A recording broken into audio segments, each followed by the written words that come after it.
마가복음 1장 29절부터 39절까지의 말씀, 제가 가진 성경으로는 신약 성경 54면에 있습니다.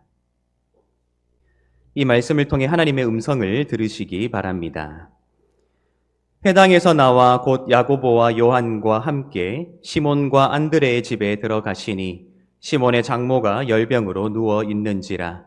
사람들이 곧 그 여자에 대하여 예수께 여짜온대 나아가사 그 손을 잡아 일으키시니 열병이 떠나고 여자가 그들에게 수종드니라. 저물어 해 질 때에 모든 병자와 귀신 들린 자를 예수께 데려오니 온 동네가 그 문 앞에 모였더라.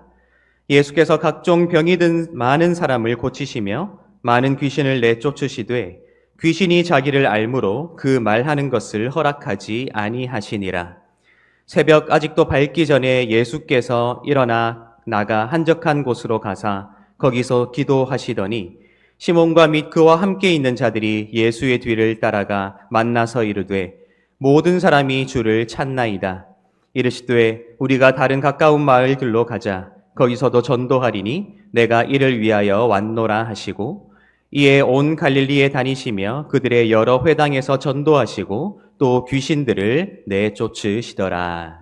아멘. 이전 앞뒤 좌우에 계신 분들에게 하나님이 지금 당신을 부르십니다. 한번 인사하겠습니다.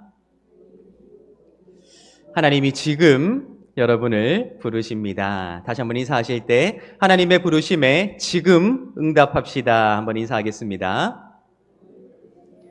하나님의 부르심에 지금 응답합시다. 아멘. 지금 오늘 이 시간 우리를 부르시는 그 하나님, 그리고 항상 우리를 부르시는 하나님이시지요.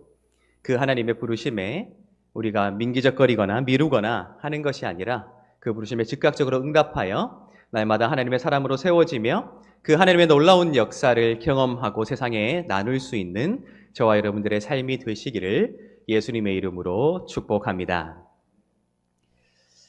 오늘 이 예배의 자리에 나온 우리의 손에는 한 사람도 빠짐없이 모두 굉장히 곤란한 책이 한 권씩 들려 있습니다. 그 책이 무엇인가요? 바로 성경입니다. 우리는 교회를 이루어 신앙생활을 하기 시작한 그 시점으로부터 성경을 읽어야 한다는 참 많은 가르침을 받아왔을 것입니다. 성경을 읽어야 한다는 가르침 속에 그 성경을 펼쳐 들고 읽으려고 하지만 사실 이 책이 굉장히 어렵거든요. 혹시 이 자리에 성경이 참 재밌더라, 쉽더라, 그래서 읽을 때마다 세상 만사를 제쳐두고 이 책을 반드시 한 달에 한 번씩은 꼭 일독하겠다 생각하시는 분이 계시는지요? 어려울걸요? 저도 어렵더라고요. 성경을 읽어야 한다는 것은 알겠는데 펼쳐 들고 읽을 때마다 정말 어렵다. 이해가 안 된다. 납득이 안 된다. 아니, 이해와 납득이라는 것을 논하기 전에 무슨 말인지 모르겠다 하는 내용들이 즐비한 책, 그것이 우리가 가진 성경이지요. 그렇다고 이 성경을 그냥 손에서 놓고 있자니 이 성경이 하나님의 말씀이라 고백되거든요. 하나님을 믿는 자로서 하나님의 말씀대로 살아가야 한다는 믿음을 가진 우리이기에 이 하나님의 말씀을 또 방치해둘 수는 없으니 읽어야 한다는 것은 알겠는데 읽으니 모르겠고 몰라서 놓고 있자니 하나님의 말씀이고, 그래서 어쩌면 이 책이 하나님을 믿는 자들, 예수를 그리스도라 고백하는 모든 자들에게 굉장히 곤란한 책으로 여겨지기 시작한 것이 아닐까라는 생각을 해보게 되었다는 것이지요. 여러분들은 곤란하지 않으셨습니까? 아마 저보다 훨씬 믿음이 좋으셔서, 저보다 훨씬 지성이 충만하셔서 저만 곤란했으면 좋겠어요. 그런데 우리가 이 책을 통해서 하나님의 말씀대로 살아가기 위해 하나님의 말씀을 찾아내야 하고 그 말씀을 깨달아 알아야 하는 것은 분명한 사실일 것입니다. 우리의 신앙의 지향이라 할 수 있을 것입니다. 그렇기에 어쩌면 우리는 이 성경이라는 곤란한 책을 우리 손에 들고 있으면서도 이 책을 통해 하나님께서 우리에게 무엇을 말씀하시는가 하는 것을 알기 위하여 우리가 성경을 읽는 방법을 조금 달리 해볼 필요가 있지 않겠는가 하는 생각을 매번 해보게 된다는 것이죠. 그 구체적인 내용을 이해하는 것, 그 구체적인 내용 하나하나를 기억하기 위해 노력하는 것, 그 구체적인 내용이 어떤 내용으로 형성되어 있고 구성되어 있는가 하는 것들을 구체적으로 읽는 것은 굉장히 중요하지만 그 구체적인 내용에만 천착하는 것이 아니라 그것이 전체적으로 어떤 하나님의 이미지를 만들어내고 있는가 하는 것을 한번 생각해 볼 필요가 있다는 것입니다. 구약 성경도 하나님의 말씀이요, 신약 성경도 하나님의 말씀일 텐데 과연 구약 성경에서도 말하고 있는 하나님의 그 이미지, 신약 성경에서도 말하고 있는 그 하나님의 이미지, 과연 그 공통된 하나님에 관한 이미지가 무엇인가 하는 것을 여러분들 한번 생각해 보신 적이 있으신지요? 문자 하나하나를 기억하고 문자 하나하나를 암기하여 그 문자대로 살아가기 위해 노력하는 것만큼이나 그 문자 하나하나가 모여서 큰 성경 전서라는 책, 이 한 권의 책을 구성하고 있을진데 과연 이 창세기로부터 요한계시록에 이르는 이 방대한 책이 전체적으로 어떤 하나님의 이미지를 구축하여 우리에게 소개하고 있는가 하는 것을 생각해 보신 적이 있으신가 하는 것입니다. 어쩌면 그렇게 성경 전체가 우리에게 전하고자 하는 그 하나님의 이미지가 우리가 이 성경을 통해 만나야 하는 하나님일 텐데 그 전체적인 이미지가 우리가 만나야 하는 하나님이며 그 이미지 속에 기록되어진 그 구체적인 내용들이 우리가 그 하나님께로부터 받아 듣고 살아내야 할 삶의 지표일 텐데 우리는 과연 이 성경 전체를 통해 어떤 하나님을 만나왔는가? 어떤 하나님을 그려낼 수 있는가? 하는 질문이라는 것입니다. 여러분들에게 질문 드리겠습니다. 구약 성경을 읽으시지요? 하나님의 말씀으로 말입니다. 신약 성경을 읽으시지요? 하나님의 말씀으로 말입니다. 여러분들이 생각하기에 구약 성경에도 신약 성경에도 동일하게 증언하고 있는 커다란 하나님의 모습이 있다면 그것은 무엇이라 생각하시는지요? 하나님은 무엇을 하는 분이신가? 하나님의 속성은 무엇인가? 참 많은 말로 그 하나님의 이미지, 하나님께서 행하시는 일들, 하나님의 성품, 속성, 이러한 것들을 설명할 수 있겠지만 오늘은 저는 구약 성경에도 신약 성경에도 하나님께서 분명하게 보여주시는 하나님의 일이 명확하게 기록되어 있다 생각했습니다.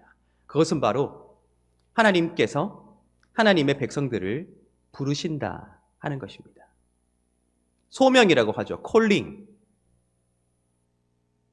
그런데 저는 하나님께서 하나님의 백성들을 부르시는 이 이야기가 가득 기록되어 있는 구약 성경, 신약 성경을 통해 굉장히 슬펐습니다. 왠지 아세요? 여러분 구약 성경의 내용을 어렴풋하게 한번 떠올려 보시기 바랍니다.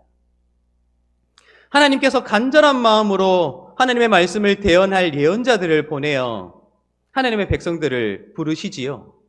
하나님이 부르신 하나님의 백성들은 어떤 사람들입니까? 말 그대로 하나님의 백성입니다. 하나님을 나의 하나님으로 고백하는 자들, 그렇게 우리는 하나님의 백성이 되었다 스스로 고백하는 자들을 하나님께서 부르셨다는 것입니다. 그 자체가 모순되지 않습니까?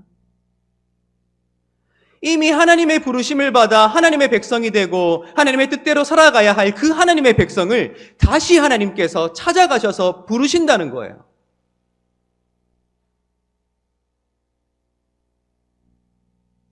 하나님의 백성된 이스라엘을, 하나님의 백성된 유다를 이미 하나님의 백성으로 삼으셨는데 그래서 그들을 통해 온 세계에 나가 하나님의 백성될 자들을 제사장 민족으로서 그들이 더 많은 이를 불러야 할 텐데 그들이 그러한 하나님의 백성으로서의 정체성을 상실하자 하나님께서 이미 하나님의 백성이라 자부하는 그들을 찾아가셔서 다시 그들을 부르신다는 것이지요.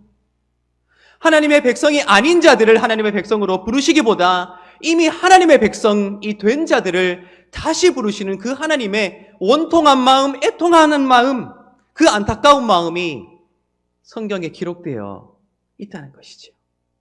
하나님이 누군가를 부르시되 하나님의 백성을 부르신다? 너무 가슴이 아픈 일이지요. 스스로 하나님의 백성이라 자부하는 자는 많으나, 스스로 하나님의 백성이라 주장하는 자는 많으나, 내가 하나님에 대해서 잘 알고 있다 강요하는 자는 많으나, 정작 하나님께서 불러 세우신 그 한 사람이 없어 하나님께서 다시 하나님의 백성을 부르신다. 신약 성경은 어떻습니까? 오늘 우리가 읽은 누가복음 1장, 마가복음 1장 38절과 39절 다시 한번 읽어보도록 하겠습니다. 1장 38절과 39절입니다. 이르시되 우리가 다른 가까운 마을들로 가자. 거기서도 전도하리니 내가 이를 위하여 왔노라 하시고, 이에 온 갈릴리에 다니시며 그들의 여러 회당에서 전도하시고 또 귀신들을 내쫓으시더라. 아멘.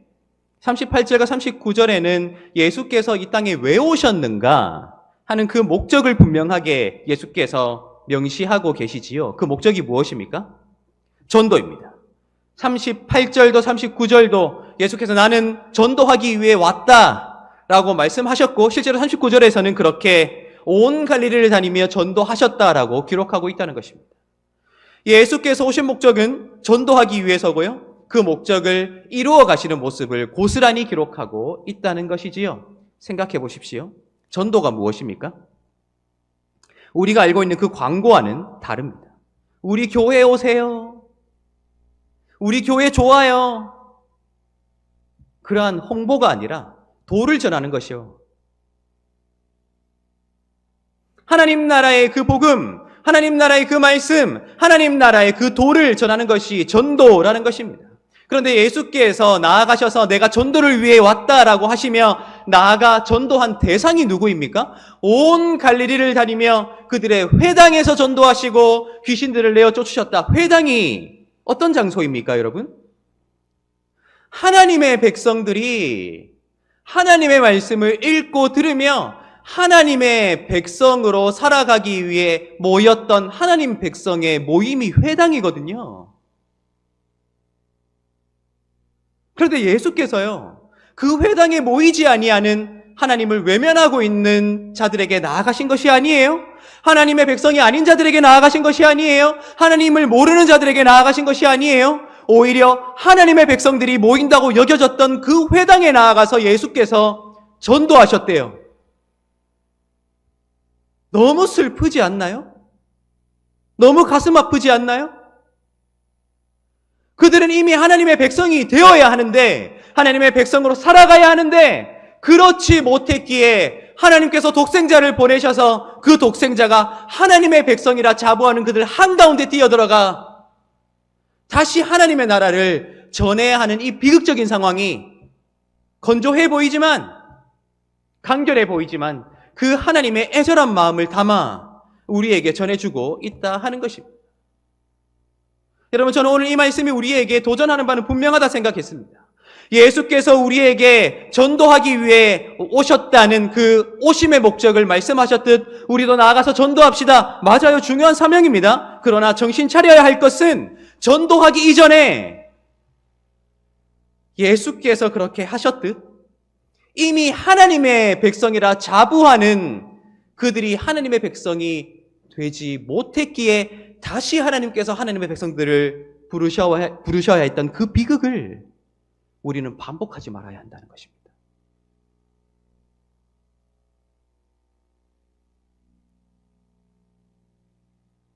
매 주일마다, 매 수요일마다, 매 금요일마다 매일매일 한국교회에 수많은 기독교인들이 모여 하나님께 예배하고 있지요. 스스로 하나님의 백성이다, 하나님을 안다, 하나님을 예배한다, 하나님은 우리의 하나님이시다라고 스스로 고백하며 자부하며 말입니다. 그런데 그들 가운데 하나님께서 만들어 놓으신 그 구원의 역사를, 그 사랑의 역사를, 그 화평의 역사를, 그 아름다운 하나님의 공의의 역사를 이루어갈 사람들이 얼마나 있다고 우리는 자부할 수 있을까요? 저는 자신이 없더라고요. 2000년 전 하나님의 백성이라 자부했던 그들 한가운데 하나님의 아들이신 예수께서 다시 들어가 그들에게 전도하셔야만 했던 그 안타까운 상황이 2000년이 지난 오늘까지도 우리에게서 반복되고 있지 않는가 하는 것을 생각해 볼 때 우리가 나아가서 세상 사람들에게 무엇인가를 보이기에 앞서, 주장하기에 앞서, 외치기에 앞서 나는 그 부르심에 온전히 순복하고 있는가? 나는 그 부르심에 응답한 하나님의 진실된 백성인가? 다른 누군가를 부르시는 그 하나님의 목소리가 아니라 나를 부르시는 그 하나님의 목소리를 듣고 있으며 그 목소리에 내가 응답하는 삶을 살고 있는가 하는 그 애절하고도 충격적이고도 안타까운 그 하나님의 부르심을 오늘 이 말씀이 우리에게 도전하고 있다는 것입니다. 하나님은 오늘도 우리를 부르십니다. 믿으십니까? 우리의 의지로, 우리의 생각으로, 때로는 종교적인 의무감에 이 자리에 나왔다 치부되는 그 우리 마음속, 우리가 어찌할 수 없는 그 이끌림이 어쩌면 하나님의 부르심의 증거일지도 모르겠다는 생각 해보신 적 없으신지요? 부모님이 예배당에 나가라 해서 억지로 올 수도 있겠지요. 때로는 반대로 자녀가 제발 예배 같이 드리러 갑시다. 억지로 관건하는 가정도 있을 수 있겠지요. 강요하지 말라고. 나 알아서 할게요. 야, 너는 어린애가 뭘 그렇게.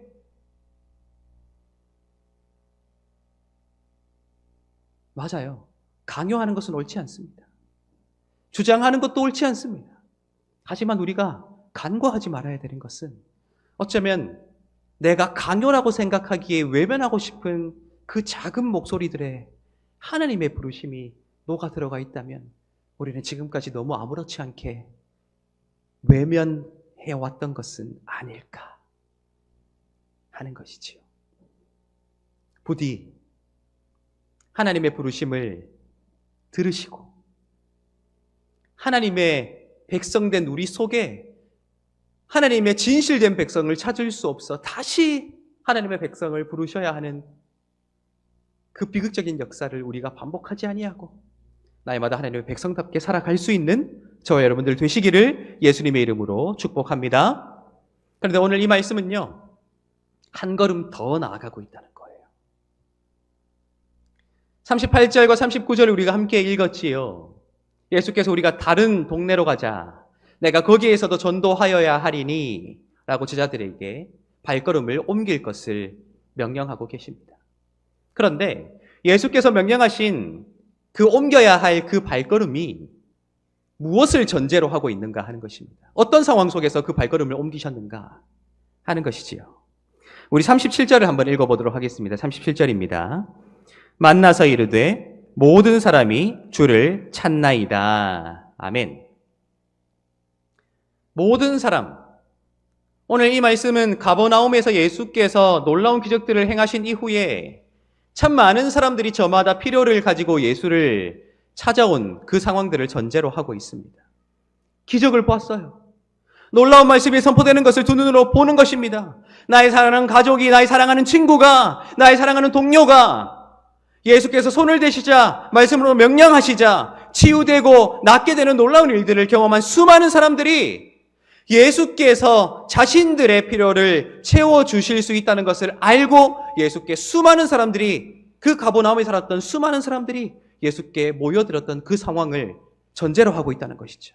그러니까요, 제자들이 새벽에 홀로 기도하러 나아가신 예수를 찾아 만나서 이렇게 얘기하는 것이죠. 주여, 모든 사람이 당신을 찾고 기다리고 있습니다. 그들의 애절한 마음을 가지고, 필요를 가지고, 애통하는 마음을 가지고 당신께서 행하실 일들을 기대하며 지금 당신만을 목 빠지게 기다리고 있으니 우리 다시 그들에게 가서 지금까지 하셨던 것처럼 그 일을 다시 한번 행해 주십시오 라고 간청하고 있다는 것이죠. 그때 예수께서 이렇게 말씀하시는 것입니다. 가자. 내가 다시 가버나움으로 돌아가서 내가 다시 놀라운 하나님의 역사를 이루어내리라. 하지 않으셨지요. 어떻게 말씀하십니까? 38절. 이르시되 우리가 다른 가까운 마을들로 가자. 라고 말입니다. 사람들이 모여 있다니까요. 사람들이 많아요. 주님 당신의 능력을 드러낼 기회라고요. 더 많은 추종자들을 얻을 수 있는 기회라고요. 그 수많은 사람들의 그 필요가 보이지 않으시나요? 간절한 눈빛이 보이지 않으시나요? 갑시다. 지금이 기회예요. 가요. 제자들은 간청하지만 예수께서는 다시 가버나움으로 발걸음을 옮기신 것이 아니라 우리가 다른 마을로 가자. 정말로 다른 마을로 가서 회당과 길거리에서 기적을 베푸시고 하나님 나라의 말씀을 전하신 예수의 그 결단이 발걸음이 오늘 이 말씀에 기록되어 있다는 거예요. 저는 오늘 이 말씀을 통해서 긴박성을 느꼈어요. 하나님의 아들이신 예수께서 하나님의 백성된 그들에게 나아가 하나님의 말씀을 전하시고 그들에게 도를 전하시며 놀라운 일들을 행하시지요. 그런데 오늘 이 말씀은 굉장히 놀랍게도요. 그 예수께서 우리의 필요에 따라 움직이시는 분이 아니라는 사실을 명확하게 드러내고 있다는 거예요. 내가 원하는 때에 내가 원하는 방식으로 내가 필요할 때 그때 역사하시는 분이 아니다. 예수께서는 언제 역사하시는 분이십니까? 당신께서 필요하실 때요. 예수께서는 어디에서 역사하십니까? 당신께서 필요하다 생각하시는 곳에요.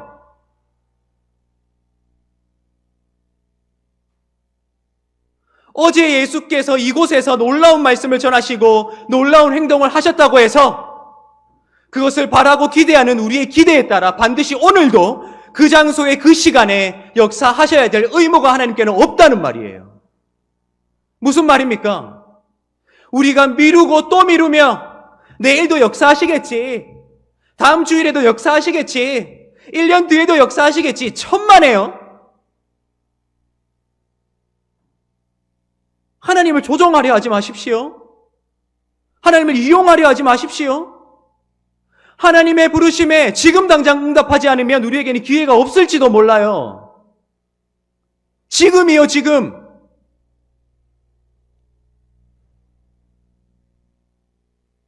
지금 역사하시는 그 하나님의 부르심에 응답하지 못한 채 다음 주에도 1년 뒤에도 10년 뒤에도 역사하실 것이라는 그 기대가 충족되지 않았을 때 하나님 나 실망했습니다. 아니에요.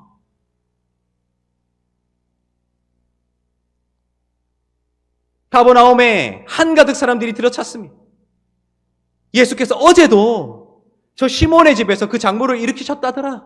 수많은 병자들과 귀신자들을 낫게 하셨다더라. 그래, 우리가 오늘은 그저 그렇게 기적을 구경하였던 사람이지만 내일 다시 한 번 더 그 기적을 일으키며 우리가 결단하자. 따라다니자. 아니에요. 예수는요, 곧장 다른 마을로 발걸음을 옮기셨다는 것이죠. 그들의 필요가 아니에요. 하나님의 필요. 그들의 시와 때가 아니에요. 하나님의 시와 때에 하나님의 방식으로 역사하시는 분이심을 오늘 이 말씀이 우리에게 분명하게 전해주고 있다 하는 것이죠. 오늘 이 말씀은 그래서 우리에게 분명한 결단을 요청하고 있습니다. 오늘 이 자리에 앉아 드리는 이 예배가 우리의 마지막 예배일 수 있다는 그 마음으로 오늘 우리가 이 자리에서 드리는 그 기도가 오늘 우리가 부르게 되는 그 찬양이 오늘 우리가 나누게 될 그 사랑이 오늘 우리가 함께 행하게 될 그 모든 헌신들이 하나님의 부르심에 응답할 마지막일 수 있다는 것이에요.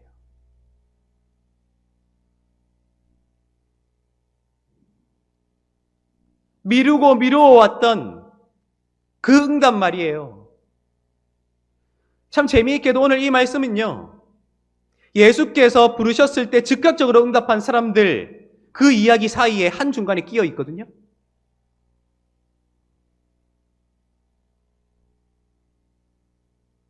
내일도 역사하실 거야. 생각했던 가버나움 사람들의 그 필요에 따라 움직이시는 예수가 아니라 예수께서 오셔서 행하시고 부르시며 역사하실 때 즉각적으로 응답해야 함을 우리에게 넌지시 보여주고 있다는 거예요. 그래서 어쩌면 지금 이 순간이 말이에요. 지금 이 시간이 우리에게는 유일한 기회일지도 모르겠다는 생각을 우리가 항상 우리 마음속에 품고 그 긴박함으로 우리가 함께 신앙생활 해 나가야 하는 것이 아닐까, 저는 그렇게 생각해 보게 되었다는 거예요. 우리의 예배도, 우리의 교제도, 우리의 헌신도, 우리의 사랑도, 우리의 모든 시간들이 말입니다. 반드시 그런 신앙적인 것이 아니라고 하더라도 우리 매일매일의 일상에서 행해져야 할 신앙의 삶도 말입니다. 용서하지 못했을 때 언제 다시 용서할 수 있는 기회가 찾아올 수 있을까요? 용납하고 수용하지 못했을 때 다시 그 기회가 찾아올 수 있으리라 생각하시는지요? 믿음으로 내 가족 식구들에게 아름다운 하나님의 덕을 보이지 못했던 그 기회가 또다시 올 수 있을까요? 오늘 이 시간들이 말입니다. 세상에 나아가 우물쭈물했던 하나님의 백성도 아니요 세상의 사람도 아닌 그저 그런 존재로 우물쭈물 했는데 내일은 하나님의 백성으로 결단하며 살아가야지 하는 그 내일이 우리에게 찾아올 수 있을까요? 글쎄요.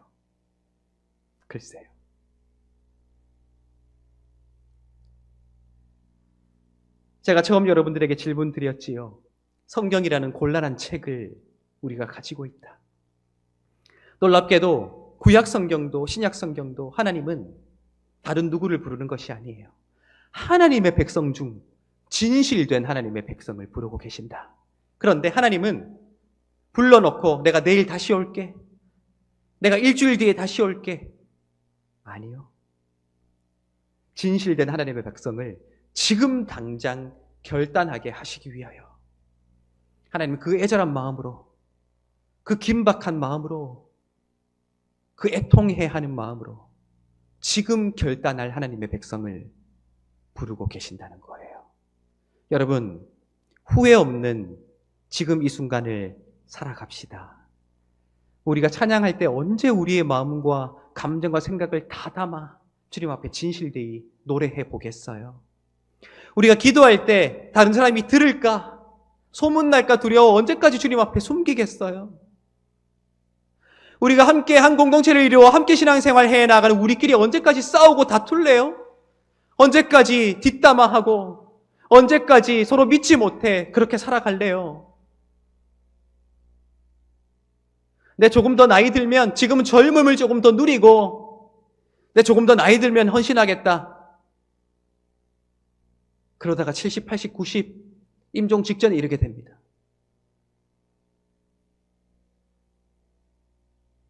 우리 언제까지 그렇게 살래요?